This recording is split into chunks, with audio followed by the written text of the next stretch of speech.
Duet Dispatching Software, joined by Daniel and Jason from Northwest Mutual. And really excited to talk, Daniel and Jason, really excited to talk to you guys. Of course, I come from the software side of NEMT. I'm always thinking like, okay, how can we help our customers, run their operations and build a good business and a well-managed business. But ultimately, a lot of NEMT is not just managing operations, but it's managing finances and thinking about how do we get the capital? How do we keep the capital working for us? How do we invest the capital in a way that helps the business grow instead of just kind of spinning your wheels? I've met many people who, fantastic operators, very thoughtful, compassionate people who have trouble like growing their service because, as you all know, like the vehicles are expensive, the equipment's expensive, the insurance is expensive, the drivers are expensive, the dispatchers are expensive. And so I'm excited to talk through, how to retire rich from NEMT, how to make your money work for you in this industry. And Daniel and Jason know more than probably anyone else in this industry about how to do that. So maybe I'll open it up for you two to give us a little bit of a quick introduction on yourself, your background, and sort of how you ended up being such a financial expert in NEMT. Yeah. Well, excited to get to be here today. This is something we're really passionate about is helping the industry as a whole. And for the last really combined 15 years, Jason and I have worked in this space. And we work with a lot of companies all across the healthcare fields and especially NEMT. And there's been a lot of changes in the last few years. So been really passionate about helping people figure out how to navigate those changes. And like you said, retire rich and well from doing this business. There's a reason we want to do. We want to help a lot of people along the way, but at the same time, we want to be able to still live our lives. So our background has been helping people navigate that as business owners and figure out, how do we become not just an operator, but a business owner to eventually pay ourselves and set our family up and provide benefits to our employees and create something lasting and meaningful. A lot of our clients love talking about legacy and retirement, and a real big piece lately has been tax planning and tax strategy for their plans. So we spent the last 15 years combined figuring out ways to help people do that.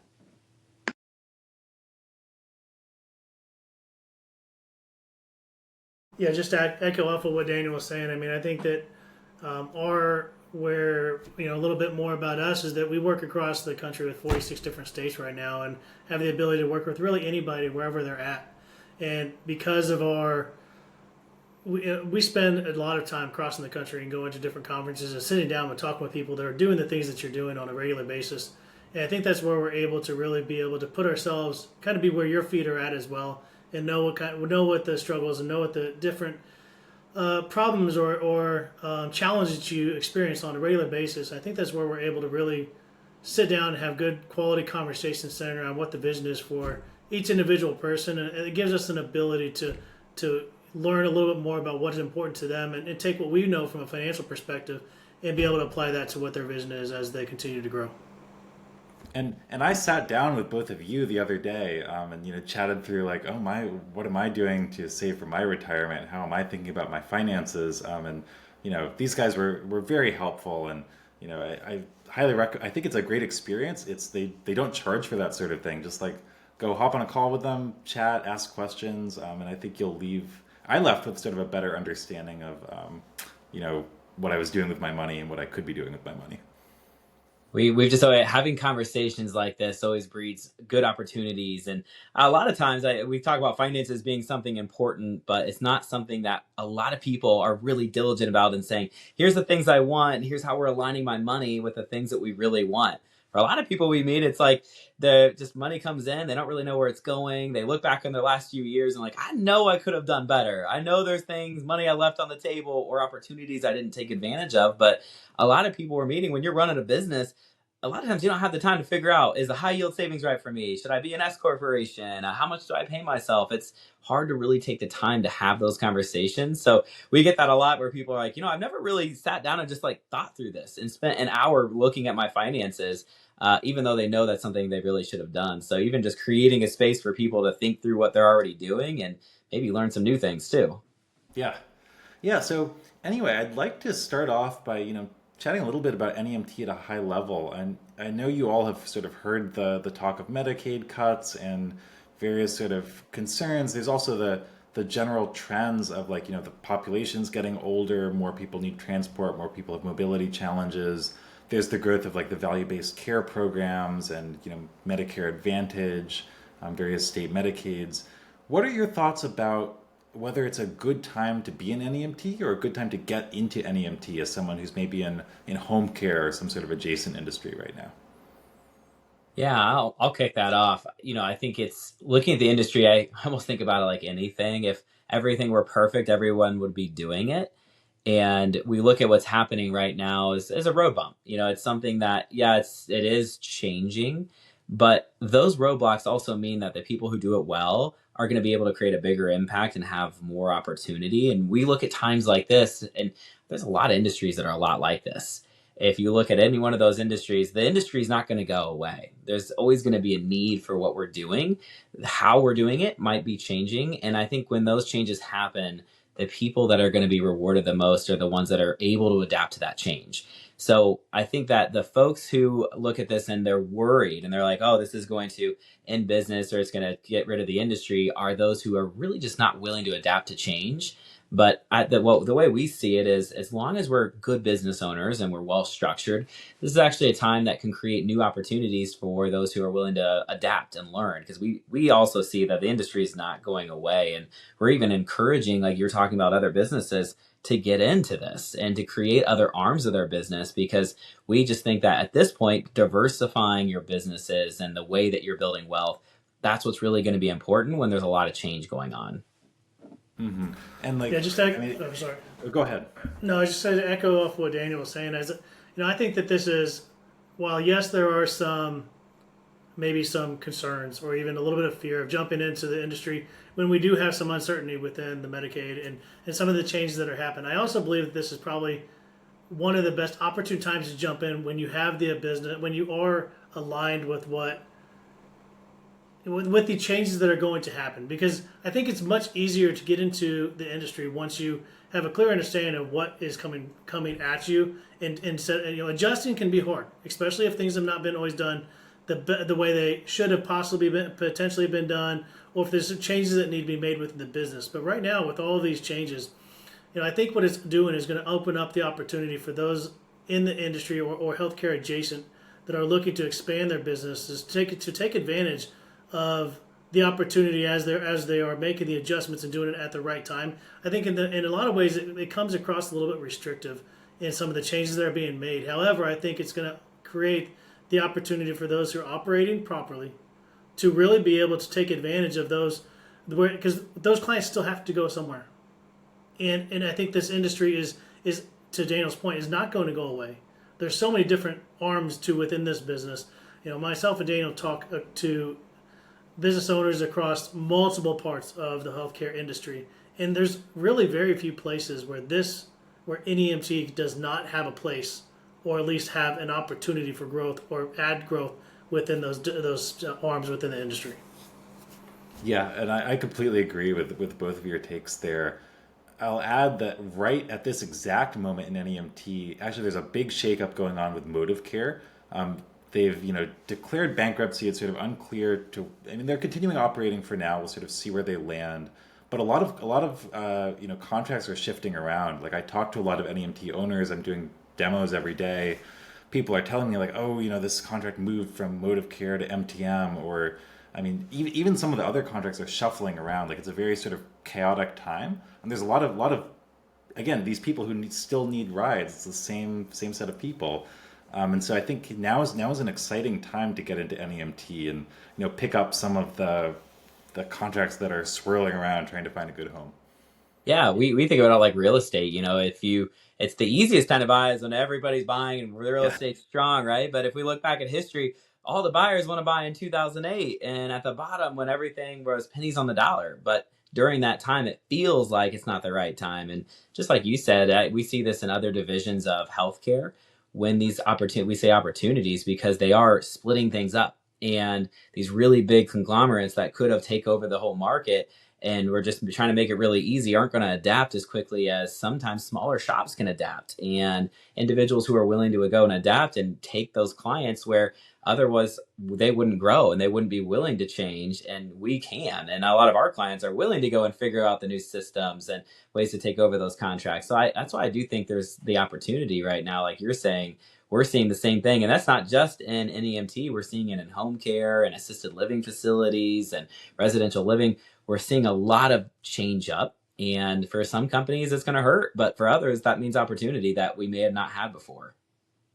So speaking of hurting, I'm curious, what's the worst lawsuit you've ever seen in this space? And sort of, is there anything that an EMT company could have done to mitigate it or prevent it entirely? Jason, you want me to start with that one? Yeah, go for it. Yeah, so the worst, and I'd say more in terms of percentages, right? Not just dollar amounts, because we've seen huge companies lose billions, but when you talk about that, when you really break it down, it doesn't hurt as much, right? You're talking about small margins. The worst I've seen is for an individual owner operator. So you're talking about one person, maybe their spouse, running the business. And the worst thing they did was they got into it and they grew really quick. So they're making money, they're doing well, they're buying vehicles, they're adding in vans, and they're really building a great team. But they didn't structure anything. They literally, the only thing they had was an LLC, and they just they really didn't even take money out of the LLC because they were just like so growth focused, reinvest, reinvest, reinvest. And we actually saw when they got sued, they had a fatality. And when the fatality happened, the driver was at fault, and they didn't have the right insurance in place. They didn't have umbrella coverages. They didn't structure any of the ownership of like the vehicles, or they even owned an office building inside of the business is all owned by one LLC. So everything was open to that lawsuit. And, just like even thinking about in that case, they didn't lose equity in their home, but it was on the table during the court case that they almost even lost the equity in their home. So not only everything that they built, but it put that business under. Wow, that's crazy. That was the worst. So in SARS percentages, shutting down a successful growing business was the worst that I saw. And you were talking about years of effort, a great team, multiple vans, an office building that they owned, all gone. And so what could they have done to structure their business better to prevent that? Yeah, I think that it's one of the issues that we see far too often, right? Is that a lot, especially in the healthcare adjacent type of businesses where they want to offer transportation as part of a wraparound service. What they'll typically do is add the wraparound service and then start utilizing the vehicles or start utilizing that service to provide new opportunities or new services to their current existing clients. And what they don't ever do really is establish another entity that could protect their other business against the liability that exists with the transportation. So I think from most people, the easiest way to do that is simply to create an entirely different entity that separates the transportation service from any other healthcare adjacent or any other kind of businesses, that allows them to create that protection, that separation between anything else that they're actually doing. And I would highly encourage for those who are going into that are looking to establish an LLC, take the extra time, maybe the extra little bit of money to work with a lawyer to make sure that they're doing it in the proper way, so that you can make sure that it's established in a way that's going to truly provide that separation that you can. Because just that little bit of time and a little bit of money to create an LLC that creates that legal separation between any other businesses or any other potential liabilities, it's worth its weight in gold. It'll really provide that separation that you really need, because it's not going to be a matter of if it happens. It'll just be a matter of when. There's going to be an accident that's going to happen, preventable or not, and it can derail an entire company, like Daniel just alluded to a minute ago. And we'll even see from some owners that creating multiple companies, and depending on the size of them, this is something we'll even guide on, is really when do you start thinking about branching off, having different divisions of your business and saying, okay, well, this business services this area of California, this business services this area of California, because we're large enough. And then inside of those, even thinking about like your umbrella policies and just reviewing your liability insurance. is if you're growing every single year and you're not reviewing that every single year or every quarter, depending on your growth rate, there's probably a gap in that coverage and you don't want to find that out after. So that's another mistake we see a lot of times. It's just not great because it takes time. It's work. And I don't know about all the owners that I work with, the insurance piece is like their least favorite thing to talk about, of like getting the quotes. And it just seems like they keep getting more and more expensive. And at the same time, it's like, well, I need more coverage. And that's just something that from a business planning standpoint it's worth the time, and making sure you have umbrella policies, reviewing those on a regular basis. And then as your business grows, working with your team to decide when we start sectioning off different sectors of your business. So if, let's say, the northern part of your business got sued, it's not going to affect the southern part of your business. And when you say gaps in insurance, like, the fast growing companies, gaps in insurance, what do those look like in practice? Like what if I'm a fast growing NEMT company owner, what should I be looking out for every quarter? Yeah, so specifically, let's talk about the liability first. When you start out, a lot of times your insurance broker is just going to recommend a basic liability package because if you're not running 5 vans, maybe you're just running 1 van at the time. So they're not going to recommend a really large liability package. But if you go from 1 to 5, and let's say we haven't reviewed that, or even 1 to 2, and the liability insurance is the same, you've doubled the risk that you're taking. And every single time we do that, we're adding more employees. Or if you're just increasing the amount of time on the road, which is a great thing that we all want to see. And so you're doubling the amount of dispatches you have in a day, but your liability insurance is still the same in a year. That's a big gap. You're taking on twice as much risk and exposure and carrying the same amount of liability coverage. So if you're working with an insurance agent, really just saying, okay, hey, making sure they know, here's what my business is really doing, because it's not hurting you. It's not going to hurt them. It's going to hurt you if we don't have that right coverage in. So we've just seen that a lot where they haven't had those reviews done and they wait for a full week. So even a full year, if you're growing really quickly within 6 months, that's something you want to look at then and there. That makes sense. And you had mentioned, or sorry, Jason, did you want to add something? No, I was just saying, I was talking to a broker not too long ago, and I think one of the things that's important for us to make sure that we're paying attention to as well is it's really important that you're paying attention to what kind of vehicles that you're adding, because obviously between a wheelchair accessible and ambulatory van, they're going to have different types of coverage and different types of risk associated with them. And it's really important that you're paying attention to the driving history of the drivers that are going to be in front and behind the wheel of those vehicles as well. That has a major impact on the cost of insurance that you're also going to see. So just paying attention to those hires and paying attention to making sure that you're keeping in contact with your broker or keeping in contact with your insurance agent, because to Daniel's point, those gaps will exist, and the people that you're hiring and putting behind the vehicles or wheels of those vehicles is going to have an impact as well. Great. And Daniel, you had mentioned earlier sort of the home equity was on the table in this lawsuit you saw, even though it didn't end up coming out. Is this LLC, multiple LLCs sort of set up sufficient to keep personal assets separate from business assets? In the case of like kind of more serious wrongdoing, or are there other things? Obviously, no one's out there trying to be fraudulent or negligent, but if it does come out that sort of something really bad happened, what can you do to keep your personal assets safe? One big thing is commingling of funds. So this is something that I see mistakes all the time on. Just because we have an LLC doesn't mean it's perfect protection. And I'll give you an example. You have the LLC, but you're using your home equity to go buy vehicles. You're using your personal accounts, and you're showing that you're actually using your personal assets for the business.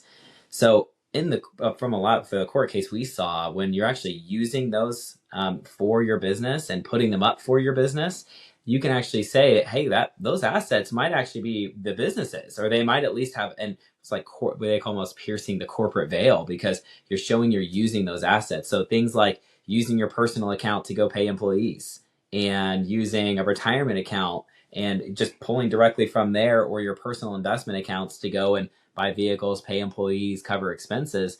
You're bringing that into the sphere of the LLC. So we really want to keep those separate. That's why we want to make sure you have separate business accounts. And if you're going to use your home equity, work with that attorney to make sure, okay, if I use this, I'm going to give it, how am I going to show from my accountant and my attorney, how am I going to give this to my business? So now I'm not showing these are my personal assets that my business has access to, because we really don't want any correlation as much as we can of your personal assets and the business that they can use.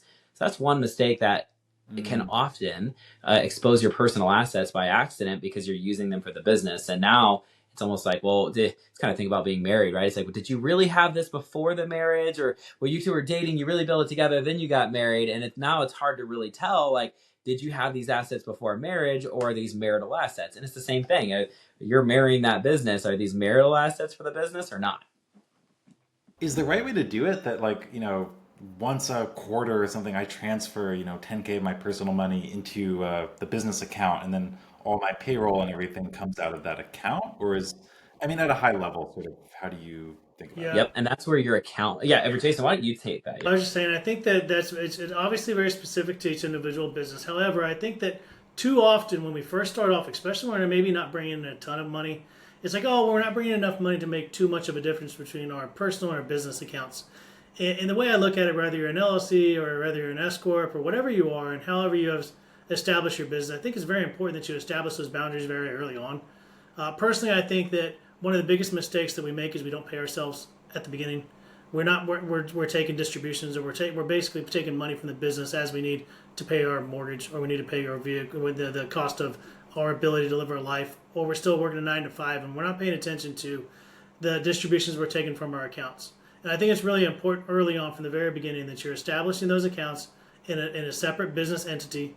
And for some, if it's for some it's a discipline issue, and maybe it has to be a completely different bank that you don't see out every day, that you're only operating out of that bank specifically. But I do think that it's important that early on that you're creating the separation from the very beginning. Because how else are you going to tell if your business is even profitable? If one, you don't know if the money is commingled, or two, if you're never actually paying yourself to what you need to maintain, how will you ever really know if it's time or you have the ability to step out of your 9 to 5 and truly take on the next level of your business and becoming a business and not just a kind of a side project? Yeah, I think about that a lot. Like, we built a lot of analytics into the Duet software so people could track, like, okay, what is the revenue for this month? What is the revenue for that month? What is the revenue per vehicle? What fraction of my revenue is coming from my stretcher vehicles versus my wheelchair versus my ambi? I mean, I think it's an under, people don't spend enough time thinking about that. I've had customers say, like, wait a minute, I'm not doing, like, 15% of my trips are ambi, and like 3% of my revenue is ambi. What am I doing? I'm just going to stop and, buy another stretcher van, and, put my drivers to work there where they actually are making me profit. Um, Yeah. so I can't stress that enough. I want to pivot a little bit. One concern I sometimes hear when talking to people thinking about getting into the industry is, okay, if I quit my 9 to 5 job, a lot of people, come from healthcare, they're a nurse practitioner, or maybe they work in transport or something. But after they quit their 9 to 5 job, they're worried about losing access to health benefits and sort of other things that they get from a traditional 9 to 5 job. What is the best way for a new NEMT owner who's just self-employed to gain access to those sort of benefits? You get that? Daniel, go ahead. We were just working with this. Now, it wasn't NEMT specifically, but this is not a challenge. This is a challenge for all business owners, I think. And Daniel, we just ran across that case not too long ago. It's a perfect example, I think. Yeah, it's same thing.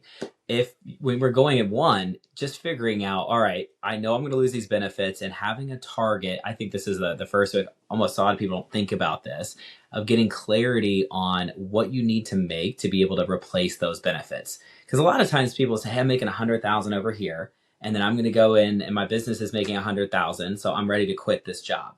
But then they don't think about, well, that company is paying for health insurance, life insurance, disability, like retirement match. And those are real costs that we have to go and figure out. Well, your business is going to have to be able to replace those because you're going to have to pay for them on your own. So that's the first thing we like to do with people, is just get clarity on what is the value of the benefits you have at your current job before you leave. That way you just know, and we have clarity and we're well informed before you walk away from that position. Because a lot of times, and James, I'm not sure how you see this, but we see a lot of people kind of dueling it up, right? They're starting the business, but they're working another job. And we see that often. And so then they try to figure out, well, when is the point when I make that jump to actually work 100% for myself and lose those benefits? So that's the first thing we try to define for them, is to really get clarity on how much profit does your business need to make to help it where you can actually quit your job with benefits, to then say, okay, this is what it's going to cost me to get my own benefits package. And what we do is then we go and actually build those out for where they are. We look at, like, let's say they're just getting started and it's just them and they don't really have any employees. And we just need to help them get an individual health insurance plan, help them get a retirement plan and make up for the match, get some dental, vision, disability insurance in place, life insurance in place. And we build out a package like that, and we help them understand what it would cost to be able to do that on their own. So that way, when they make that jump from full-time employment to working on their own, they really know what their target needs to be for their business as far as profitability to equal what they were making at that full-time job.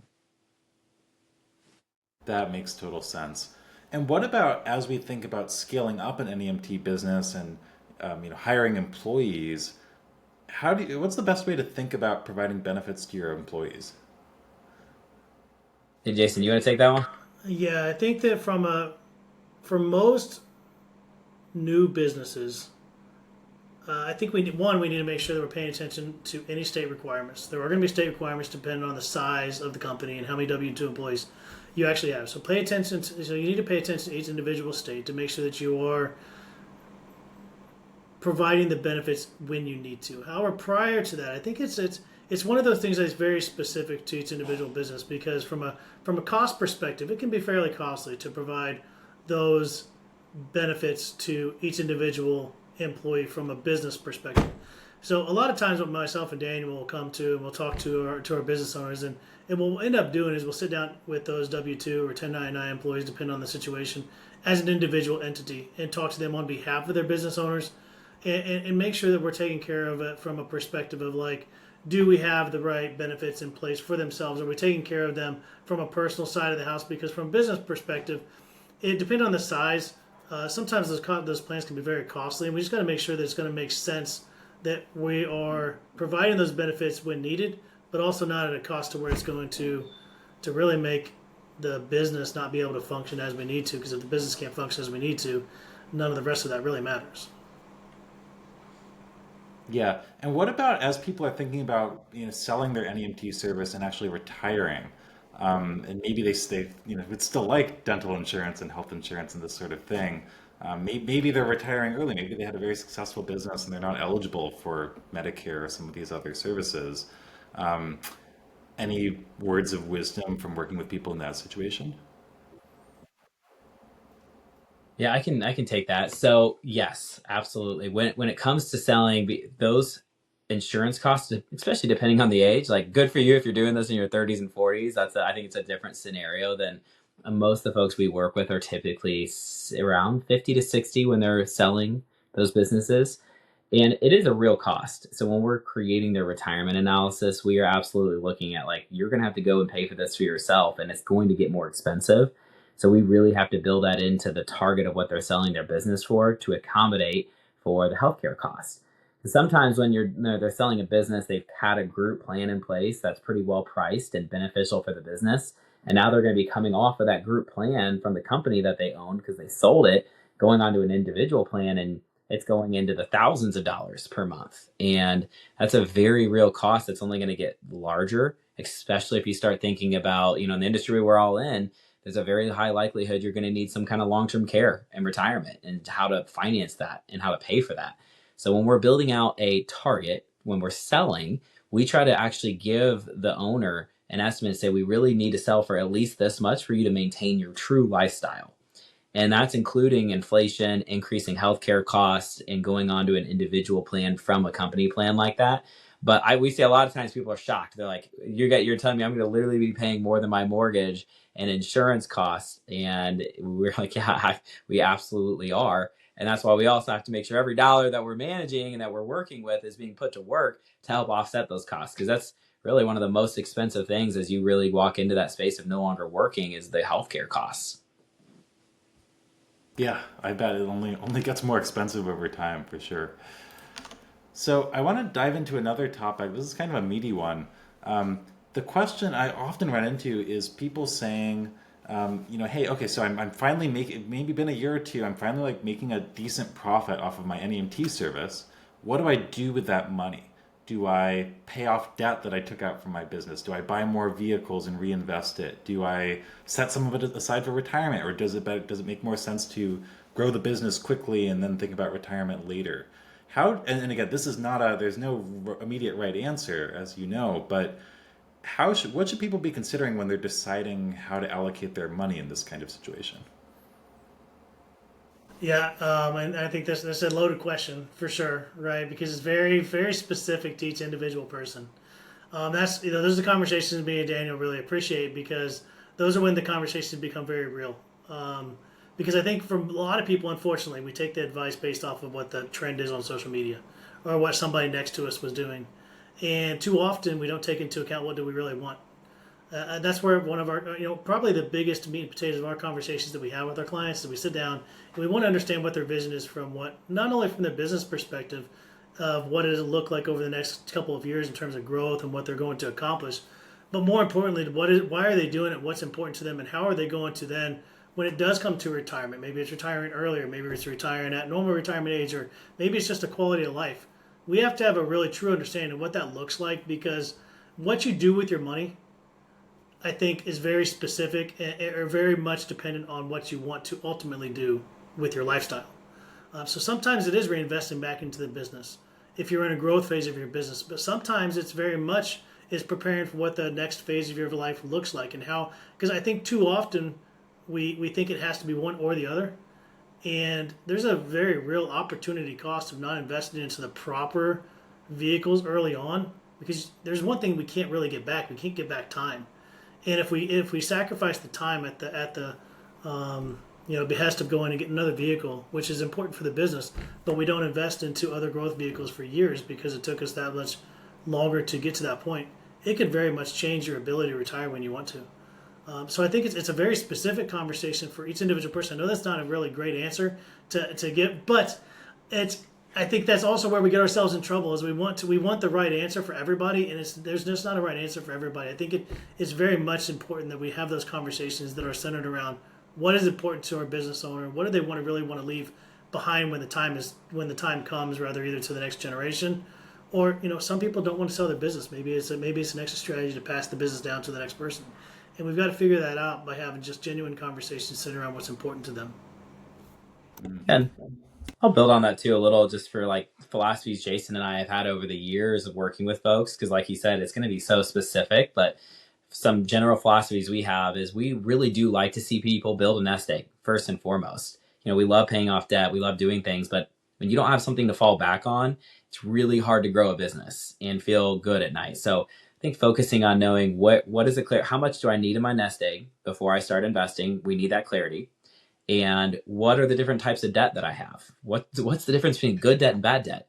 Because there's people out there that are $5 million in debt, and it's a good thing. They're excited. They're trying to get into more debt. So understanding in your situation what's good debt, what's bad debt, what's a priority, and what's not. We have some really cool tools on a math side of things to calculate that for each person, which is what Jason was talking about. We can run simulations and figure out, okay, we have $1,000 at the end of each month. Where am I going to get the biggest bang for my buck for my personal situation? But our philosophy is like building that nest egg is number one, getting clarity on what that number is so that you can start investing after that, and then knowing what your buckets are and looking at your business as an investment, looking at yourself as an investment, then thinking outside the box. Like a lot of our clients like to buy real estate, buy office buildings, start investing in retirement accounts that help them pay less in taxes. Because they're like, at the end of the day, like, sure, maybe 401k is not where I want to put all my money, but if I can put money in a 401k instead of giving it to the IRS, we'll do that.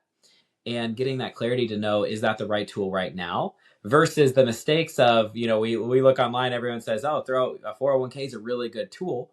And you end up putting money in there. And there's a lot of business owners out there who have had to take money out and get penalized. It takes weeks to get your money. Then you get taxed like crazy when you take it out. And it was almost not worth using at all. And it actually put them in a worse financial position to use an account like that. So when Jason was saying is very specific, we don't want to just because, yes, on paper, it makes a lot of sense to put money in a 401k. And there's a lot of people that probably should be doing it, but it doesn't mean it's right for you as a business owner where you are in that situation. Because we've seen those good accounts do a lot of bad things for people and actually end up losing money for them overall. One more thing, James. Sorry, Daniel brought this up, and I think it's important to note, like, when we sit down and we talk about how we're reinvesting money back in, rather reinvesting money into the business, or we're looking at other growth vehicles. One of the things that myself and Daniel will talk with a lot of our clients about is when we go to sell our business, because a lot of people want to sell their business. Maybe or I guess some will want to pass it to the next generation, but we want to make it as attractive when it comes time for us to exit this business to be able to have that option, whether we keep it, whether we pass it on, or whether we sell it. And a lot of what we talk through a lot of our clients is how are we going to create or make your business as attractive as we possibly can to give you the opportunity to sell it if we need to. And reality is, unless you have contracts to pass on to the next person, we've got to think outside the box, like real estate. We've got to think about assets that you can actually that are attractive for somebody to come in and want to purchase from you. Because if it's just your name or just your reputation, that really only goes so far. We've got to be able to create a way for us to be able to sell that business and so reinvesting back into the business also is allowing us to create assets that become attractive to be able to now take that next steps whenever that next step is. So now you have some optionality in what you really want to do, because you want to be able to decide, am I selling the business, or am I just closing it down, or am I passing it to the next generation? If you haven't reinvested or grown your business in a way that makes it attractive to others, you don't really get that option sometimes.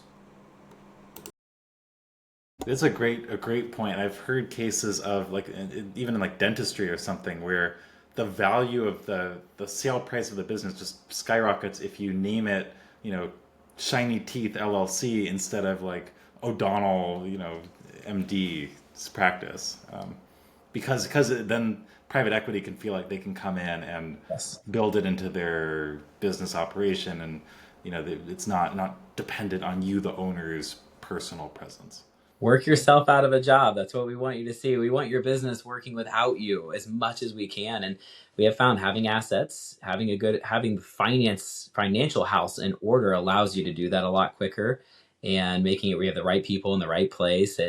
Even if you're passing it on to your kids, it allows them to have something that isn't going to be affected by you not being there. We even see it in our industry all the time when a financial advisor leaves, if it was just that one person doing everything, if that person leaves, they're losing all the value versus building a team and resources for each person. It makes it a lot more valuable for those individuals as they grow. Because a lot of times these businesses, this is why we're excited about it. The reason we're working in this, kind of going back to the original part, we think there's a lot of opportunity here. That's why Jason and I are spending a lot of our time in this field. It's because we do see a lot of these owners going in a direction that's exciting.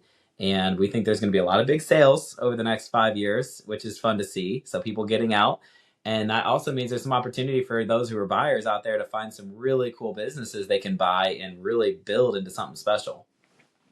Yeah, I've seen like more people selling than I expected. I've known some people who've been very successful, built up to 17 vehicles to 35 vehicles and sold to private equity. Other people selling to sort of aspiring owners who want to sort of buy something that's already working and operational. And I think both of those can be very lucrative. I am seeing a lot of private equity interest in NEMT right now. I Yeah. think it is an industry that's very primed for a private equity roll up, the way we've seen in like dentists or plumbers, or more recently in like emergency medical services. So I think like now is a great time to be like growing an NEMT service, because you can be pretty confident in like 5 or 10 years there will be some private equity company that would love to buy your company and add it to their sort of portfolio in the space. Yeah, we see it too, and that's why we get excited. We've helped a few clients navigate sales like that, and getting to see. I mean, it really is amazing because a lot of owners we've met, they worked their whole life and reinvested and put so many personal financial goals on the back burner to go build a business, and they have that vision to say, I know I'm building something special. But they haven't really got to live the life. They know the business is making millions and it's really crushing it, but they're not really seeing it. They're still living in the little house and they still driving the Toyota, right? They haven't really seen it impact their life. And then one day they build it and they've reinvested so much that they get to sell. And getting to see those experiences as someone who worked so hard to build it and actually see that turn into dollars that impacts their life is really a fun part about this, because not only does it mean that they get rewarded for their hard work, but it's setting up even more people to have long-term careers there, helping the communities for even more generations to come. Because another like you said, private equity might come in with more money to make it even better. And I think those opportunities are a win-win for the community and for the owner too. Yeah, for sure. I mean, debatable win-win for the community sometimes. I've seen cases where they came in and just ran it into the ground because they didn't know what they were doing. And I think there's some. I would highly recommend if anyone out there is thinking of buying an NEMT service, negotiate with the owner, have the owner stay on a year or something, and really take their advice.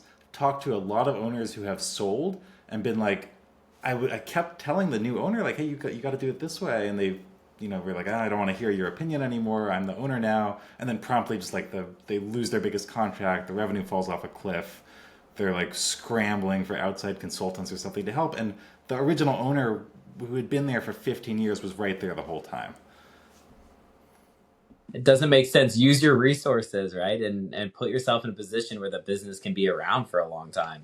Even if you're selling, you want to set up whoever's buying it for the industry to make sure that they're set up the right way too, because the industry as a whole benefits from each one of us doing a good job. Yeah, and Susie, thanks for the question there. Let me just ask that right now since I was about to change topics anyway. Susie says, I need help finding NEMT insurance using per mile purchase rather than per vehicle. How do I find companies to bid? That's a Yeah, complex question, but would love to and hear. it is very area specific. So this is where I think this is what I've learned is having networking as part of your business plan to go like the conferences we go to, really trying to get connected to saying, okay, well, who are the other people in my area? And because we work nationally, figuring out who's crushing it in your area. That's a similar size business. Reaching out to them and asking, who are you using for insurance?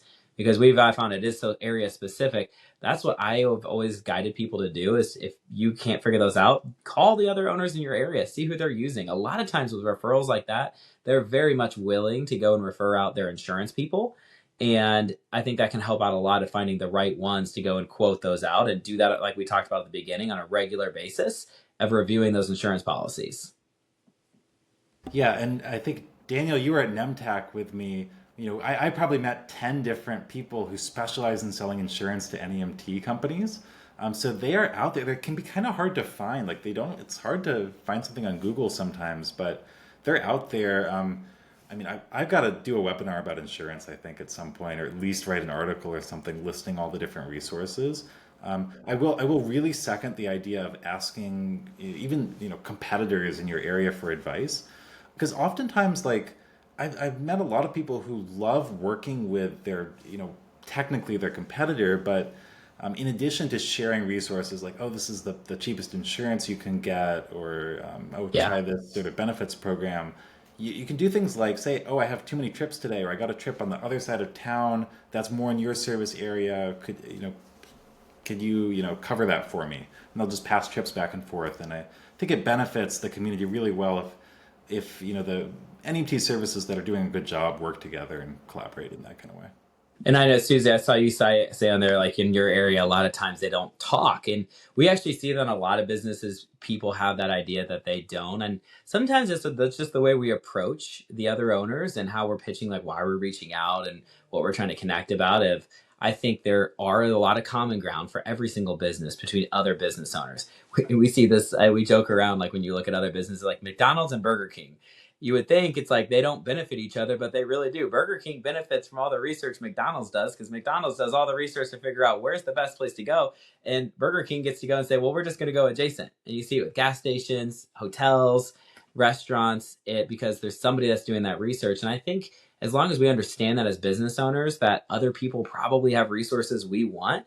And this is just thinking from the financial side of things, reaching out to them with that common ground and saying, hey, I probably have resources that you want. I don't want to compete for your business, but maybe there's resources I have that you could benefit from. And there's resources you have like insurance connections, attorneys, CPAs that we could help make sure they're still around to help you. And if we're all working together, I think we can grow faster. And we see that with a lot of big businesses out there that like Burger King and McDonald's, they're growing together and they're actually benefiting each other. Yeah, so thanks for the question, and we'll have a little time for questions later on too.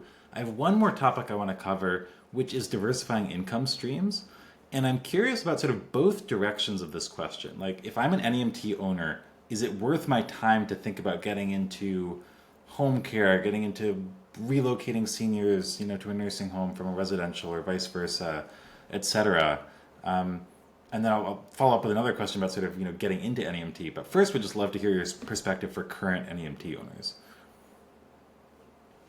Yeah, I think there's this kind of a conversation or question that crosses a couple of different things we've already talked about. I do think 100% you should look for diversity within your income streams, whether it's the healthcare adjacent fields. There's so many of them, right? I mean, so many are going to cross paths with each other, and some of them will have same payment sources, but access the payment the money differently, in terms of Medicaid and so on. So if you're already working with inside of that payment structure, there's a lot of opportunity there still, along with private pay and so on. But I do think diversifying your income streams by taking advantage of the conversations that you're already having, these conversations with a lot of people, but opening yourself up to being able to have, whether it's home care, whether it's health care, home health, whether it's there's just so many different healthcare adjacent fields that you can go into. NEMT is, in my opinion, is kind of a gateway into all of that, because there's a lot of people that really utilize that service, and they don't utilize NEMT very well. They're paying somebody else to do it, not providing the service in the first place, don't know how to do it. So if you kind of are in a situation, we already have something that almost everyone, adult day centers is a good example of another one, or assisted living. I mean, there's all of these healthcare adjacent businesses are utilizing this resource with transportation. So spinning off and kind of doing it the other way, I think is a great opportunity to continue to grow your business and utilize different streams of income. And really, like I said, you're having these conversations with a lot of these people already on a regular basis. But I do think from the perspective of doing it the right way, making sure that you're creating separate entities, that you're making sure that you are creating that level of separation that we talked about earlier, is going to be really vital, because while the opportunity is there, just make sure you're not putting all of your, where you're crossing those businesses too much, so you're protecting yourself too. Yeah, and to build on that too, if you're thinking with it really in the industry we work with, we really do the long-term businesses always think about diversifying their income, because we know there's storms that are going to come. And think about an NEMT. You look at like car prices back in 2020 were ridiculously high. So that made it very challenging, but it was easy to finance things. And now we're seeing it's harder to finance things, but the prices are coming down. We see changes with Medicaid. We see changes with just finding workers. I even think about the future of like, well, how will autonomous vehicles change NEMT and how we manage them? And I think those opportunities and those storms, having diversified income sources helps those businesses. We were talking about adaptability. When you have other things you can rely on to weather a storm and actually lose money in one division of your business, but still be around. Because I look at the value of, let's say you're an NEMT owner right now, and that's the value you're providing. Then you go and get into home care, and now you're able to provide services for those individuals that you're servicing as another division of your business. If your NEMT business becomes unprofitable for 1 or 2 years, you're still getting all the contacts from the transportation you're doing. Your reputation is still there. Your employment is still there. And when the industry levels out again, for whatever reason the storm was there, your reputation as somebody who was able to go through that, when you're thinking about people who want to work for you, the clients who know your name, your business is going to explode because you were able to stay in the business when everybody else, like because of Medicaid cuts, is getting out. Your reputation, when things get back on track, because again, we believe that they will, you're the one that they're going to go to, because you were the one that got through that storm. But what we've just seen from every industry is the people who do the best at it typically have multiple streams of revenue coming in their business that they can say, hey, look, we lost $500,000 on this part of our business this last year, but this division of our business was doing really, really well. And that's what it's going to get us through. And we look at the other side of it as, at least we're keeping our reputation, we're finding clients this way. And I think in this industry, there's just so much opportunity for it. If you're not at least thinking about how to position yourself over the next year or two to be able to do that, it's going to make it more challenging to stay in the industry long term if there is something we can't see coming, like big Medicaid cuts or changes in transportation or vehicle acquisition, anything like that. So I think you'd be missing the mark to not do it.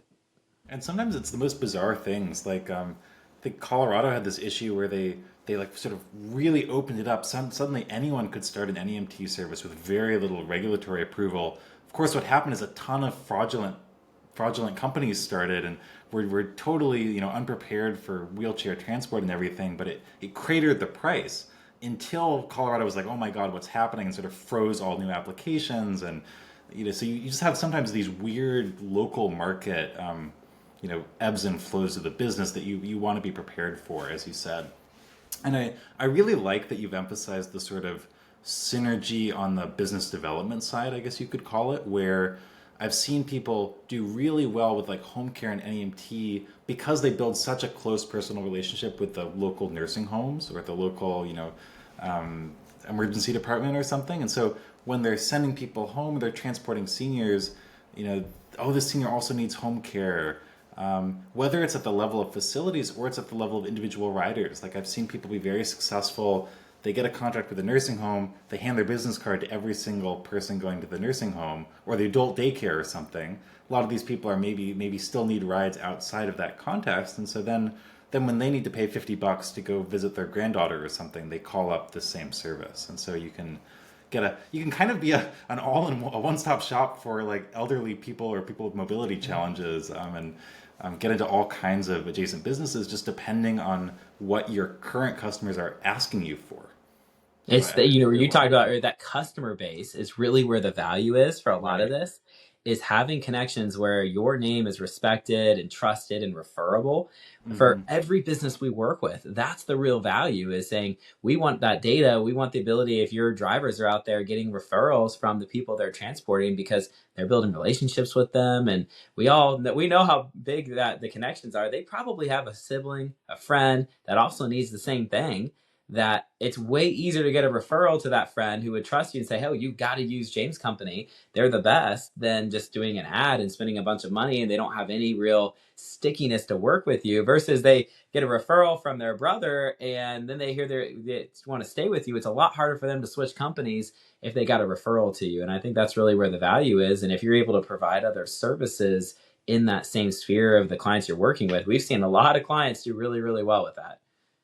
Yeah, we've actually a lot of our software customers have come from referrals from other customers who were chatting like, oh, again, like to Susie's point, like, oh, what insurance do you use? What dispatching software do you use? And like, oh, they mentioned Duet, they check us out, and then we got another customer. The funniest referral story I've heard in NEMT is actually though that this one service was really struggling to get into facilities. The owner put their mom into a local nursing home, and the mom just loved to talk to everyone in the nursing home. Oh, my daughter has this transport service, and a month or two later they have 50, 100 riders doing trips from that nursing home because suddenly that became the default service. The owner was joking with me like, oh, I gotta move my mom to the next nursing home after 6 months, and we'll just like clean up the whole market. It's amazing, and it's so fun to see how that works in every industry.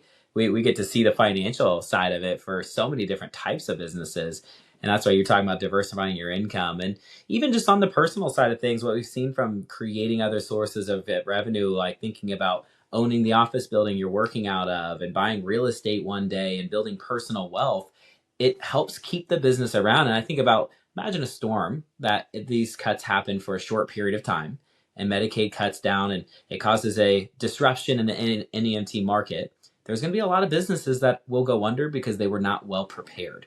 If we have a really good financial plan in place that we know we've got different lines of credit we can access and personal assets that we've set up that we know we can get to when we need them for the business efficiently, and we prepared for that well ahead of time, we can use those assets to weather that storm, because the real value is the business and making sure the business doesn't go under. If we can get through that storm, all those clients and the businesses that failed, those clients are going to go somewhere, and we just want to make sure we're there to take those clients when it happens. But a lot of times the ones who really do well, we're just able to get through and push through that time and go whatever crisis it is, they were able to push through because they were well planned. They had money set aside ahead of time. They had lines of credit set up ahead of time.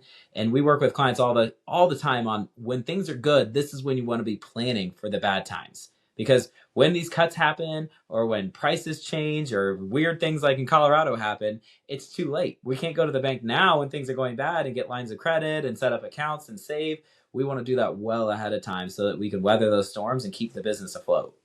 Yeah, and earlier this week, I saw somebody on Facebook posting like, "Hey guys, this local NEMT company went out of business.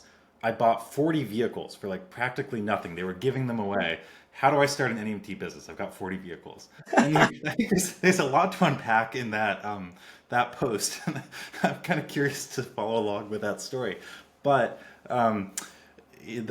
there's certainly an opportunity to like pick up assets, pick up business. I know some people who have been very successful sort of quickly grabbing contracts when another service went out of business and just being the continuation of that.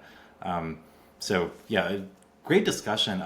Realize we're running out of time here. Would love to just chat a little bit about the services you offer and help people understand like what can you potentially do for them and what's the best way to get in touch with you. Yeah, so kind of to my conversation earlier is that services are going to be very specific to each individual person, but where we are able to help most of our business owners is we take a look at it from a very comprehensive view, right? We're looking at it from the personal side and the business side, but are we making sure we're taking care of the short term? So we're taking care of things like your short term investments, market based assets. Are we growing your business? Do we have the right things in place so that we can make sure that we are able to shorten the timeline if we want to? We want to make sure that we're taking a look at some of our long-term assets, things like real estate opportunities, protecting. One thing we didn't talk too much about was trust. I know it's kind of in our conversation earlier, and it's one of the big, I would say, pain points or conversation starters for a lot of business owners. So we're looking at it from a protection standpoint, that how are we funding the trust or properly structuring life insurances, and then through the retirement side of the house is when we do get to that point. How are we getting when we get to the top of that mountain? How are we coming down on the other side, and what does lifestyle look like? What are we distributing it from, and what do we continue to live our life on? Are we selling the business or passing to the next generation? So myself and Daniel, we're sitting down and having these conversations with each individual person, and there's not a cookie cutter way to have that conversation. It's very much dependent on what they want. But we're looking at it from all points of view, from the business side and the personal side, to make sure that really at the end of the day that you're able to do what you want to do, when you want to do it, and live the lifestyle that you have envisioned for yourself and your family through the lens of investments and retirement and life insurance protection, and how they all work together to make sure that we're able to pass the generational wealth that most of us want to do. Our best way to contact us is, and again, I think that you put it out there, but probably through phone or text message or email. Really, any way, we'll be happy to reach back out to you and set something up with our team. And I'll say this too, James, you mentioned this at the beginning, but we also really care about, at the end of the day, it's about making connections and having conversations like this. Even if you don't want to work with us, we'll sit down with you, look at your situation, give a professional opinion, because we work with folks like you day in and day out, and just give you an idea of here's what we've seen work for folks in your position. Here's some things that we think you haven't even looked at yet. And what we're really proud about is we don't have to charge a fee for sitting down and having a conversation like that, or even putting a full financial plan together. There's no fee to do that. The way that we make money is a lot of times when we're doing good work for people, they're referring us to others, and eventually they're moving over retirement accounts from their old job and they want us to manage them and they want benefits set up. And even if we're going through the government marketplace, we get paid by those companies to do that service work. So the difference is for our clients, they're not calling a 1-800 number when they need something for retirement, investments, insurance. They get to reach out to us individually each time, and they have somebody that knows them, knows their situation, and can service those accounts. And that's how we make money. So they never actually have to pay us to do that. The big difference is you get an advisor along the way, and we get paid to manage those accounts. So we're really proud about getting you to do it that way. So even if you're a young business getting started or you're crushing it, we get to sit down and just give you a second opinion. And we've got some really great resources and people like James we can bring to the table and connect you with. Yeah, and I remember during our hour-long conversation the other week, I was like, wait a minute, I have these old 401ks. I didn't even realize you could like merge them together and put them in something instead of like collecting dust without me remembering to log into the account. So I Yep. think it's really worth checking out. Daniel and Jason are really, really nice people, great to work with. Highly recommend them. Well, thanks, James. It's been fun. It's always fun to connect with good community. It's one of the reasons we love working in this community. We've always found that most of these business owners are caregivers first. They're people that care about what they're doing and who they're working with, and just makes it fun to work with folks like you and the folks we all get to work with every day. Makes it worthwhile. So yeah, we'd be excited to connect with anybody in your circle and see how we can help out. Awesome. So if you have any more questions, feel free to drop them in the chat, but I think we are at the hour mark, so I'm happy to wrap up here.